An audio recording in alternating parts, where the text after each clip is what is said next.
మెదక్ జిల్లా Narsapur municipal chairman Ashok Goud గారు ward పర్యటన భాగంలో 13వ వార్డు మరియు 14వ వార్డులో పర్యటించడం జరిగింది.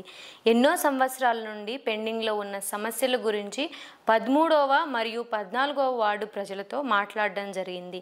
ప్రధానంగా ప్రజలు తమకు మురుగు కాలువలు నిర్మాణం మరియు విద్యుత్ స్తంభాలు మరియు విద్యుత్ దీపాలు ఏర్పాటు చేయాలని, గల్లీలలో సీసీ రోడ్లు వేయాలని ప్రజలు కోరడం జరిగింది. ఎప్పటి నుంచో జరుగునటువంటి ఎన్నో సమస్యలను తెలుసుకొని వాటి పరిష్కారానికి తన వంతుగా కృషి చేస్తానని మున్సిపల్ చైర్మన్ అశోక్ గౌడ్ గారు మన టాప్ న్యూస్తో మాట్లాడడం జరిగింది.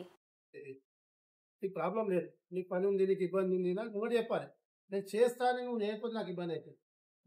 మీకేమైనా తక్లీఫ్ ఉంది, లేకపోతే లేబర్ ప్రాబ్లం ఉంది, ఏది ఉంది సార్ అంటే నేను ఒప్పుకుంటా, దానికి ఏం లేదు. నీకు ఇబ్బంది పెట్టి నీకు తలకాయ తీసుకుని నేను పని చేయాలి, అది నాకు చేస్తా అని చెప్పి నువ్వు చేయలేవు అనుకో, నేనేం చేస్తా, జైబాయ్ చెప్పేస్తా, జైబాయ్ నీ పని చేయాలి అయిపోతుంది బాగుంట, అట్లా నా పని కాలేదనుకో నేనేమనుకుంటాను, నేనైతే జీరో అయితే నేను చెప్పి ఇంకా చేసినావే, నేను ఏమంటున్నా ప్రాబ్లం నాకు ముందే చెప్పు అంటున్నా, అది ముందే చెప్పిన అది పోగానే వాళ్ళేమో మా వాళ్ళ చేయాలా ఉండాలంటే అవన్నీ వద్దు, నాకు చెప్పురు మీరు, మీకు తక్కువ ఉంటే నాకు చెప్పు, నేను ఏమంటున్నా వద్దలేదు కదా, ఇలా కాదు సార్ నేను చేస్తాం అందరూ చెప్పి నా పక్క నుంచి మంది చెప్పకపోతే నాకు ఆడ ఏమైపోతే మనం కుటుంబీలు అందరూ మనకు పంపిందని చెప్పిపోతాం, అయ్యో అయిపోతాం అని చెప్పిపోతాం, అది కాదు.